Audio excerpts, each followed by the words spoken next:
Hey, what's up? My name is Seb, and this is my Sheesh Interview.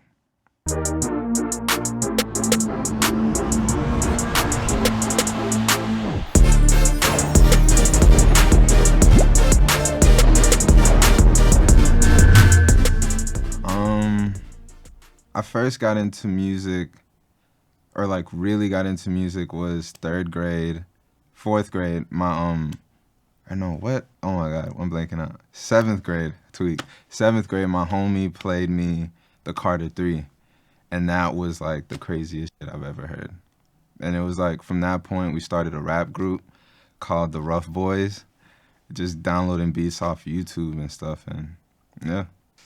Oh man, probably Let the Beat Build, the one that Kanye produced, cause that like the sample, and there was like one moment in the song where Wayne is like, then I hit the kill switch, and then the beat drops, and it's like, that's how you let the beat build, bitch, and then the whole thing comes in, and I was like, that was crazy.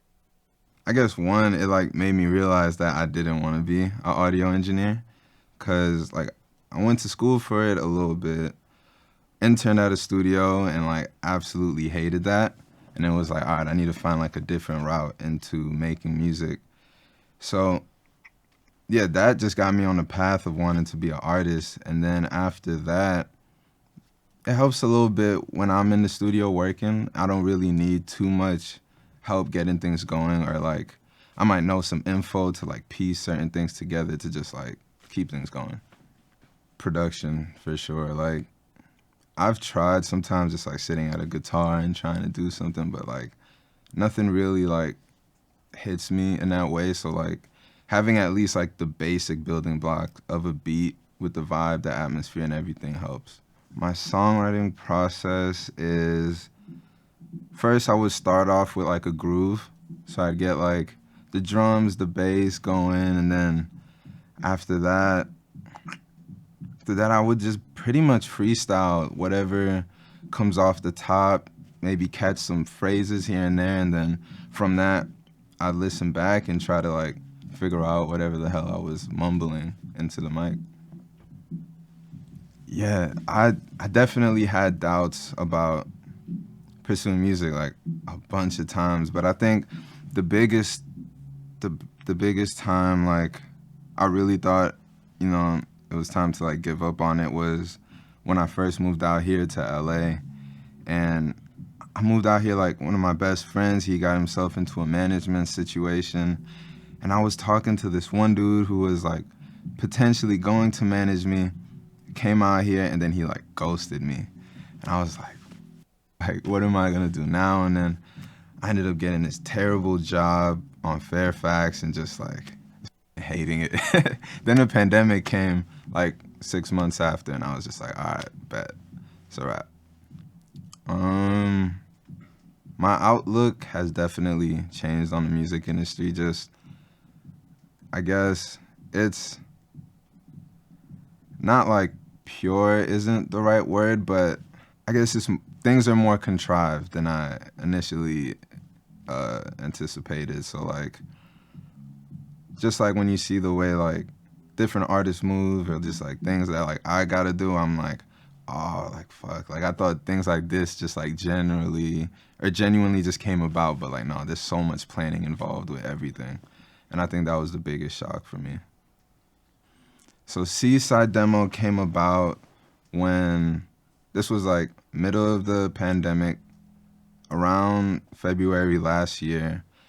And I was just like, I was on TikTok like every day just trying to like grind it out, and I was doing a cover a day. And I was doing this thing where I would do the original song hard cut into the cover. And like I did that for maybe like 8 months straight every day, like never missing a beat. And it was really starting to gain some momentum and stuff, but I just got super burnt out. And I realized like, damn, I'm done. Like, I don't want to do this anymore.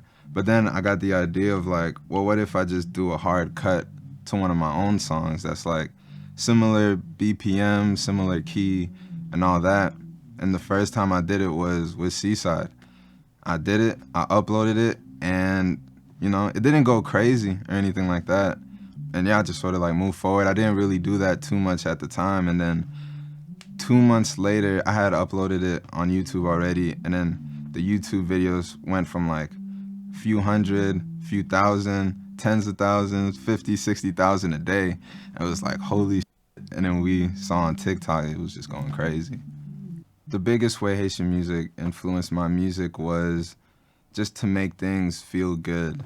Cause that was the biggest thing I like picked up on from the music growing up. You know, people would put on like a compas song and then like my whole family's up, dancing, laughing, drinking, and I'm just like, just internalize that feel goodness. Like I never want somebody to listen to my songs and then them like feel as down as I was when I wrote it, or just to like to knock them off their like direction with things. If I could be located anywhere and to work on music, I would work on music in Olympia, Washington, just because me and my girlfriend, we did a road trip to Chicago, then to Seattle, where my family is. And we stopped there for one night, and it was the weirdest night we had on the road trip. They were like filming. We stayed at what we thought was a hotel, but I don't know, the vibes were off, and then we're pretty sure they were filming like some sort of OnlyFans in the room next door till like 4 or 5 in the morning. Like we could not sleep, and I was just like damn, this is horrible, but I felt just like inspired after that for whatever reason. It was fun. Honestly, it was really hard too, because we also have a dog who, he has his issues, you know? He's not the nicest all the time, so yeah, it was just long 8-hour days driving, listening to music, sleeping, podcasts. It was fun, but it was hard. The one festival I've always wanted to perform at is probably between Lollapalooza and Pitchfork, just because being from Chicago, those were like, honestly, my first just concert experiences in my life, like freshman year of high school. I saw Kendrick Lamar there, like the day he dropped Swimming Pools. And then Lady Gaga was on the side of the stage, and I was like, yo, like, what the fuck am I watching right now? And I forget who I saw at Lala, but both of those were fun. So where I draw my inspiration from is, a lot is from movies. Just, I feel like movies are so great at encompassing visual, audio, and also storyline, and having it be really cohesive. And also, it's not like an obsession or anything, but I'm also really into buying art books, photography books.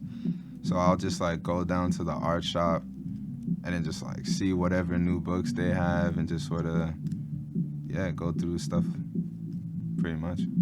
Okay, if I could listen to one Cudi album, it would be Speedin' Bullet to Heaven. And I've definitely gotten flack for saying that before, and I don't know why, but I love it. He just didn't give a what the expectations were. He just sat down and did something. Honestly, not right now, just because I've done some like theater stuff in high school. Like I was on a couple productions and stuff like that. And one time, unfortunately, I got the lead role, which wasn't fully my choice. And it was cool. It was fun, but it's like so much pressure just to like having to remember lines and remember cues and all that. So I'm cool with music for now. Honestly, it's just like a place that I just like post that I either thought was cool or something that I made, and I'm like, oh, I want to put it online, but I don't want to put it like on my actual page or on SoundCloud. So I'll just like throw it up on there, and you know, that small number of people that see it, that's good with me. If I could be a pro athlete in any sport,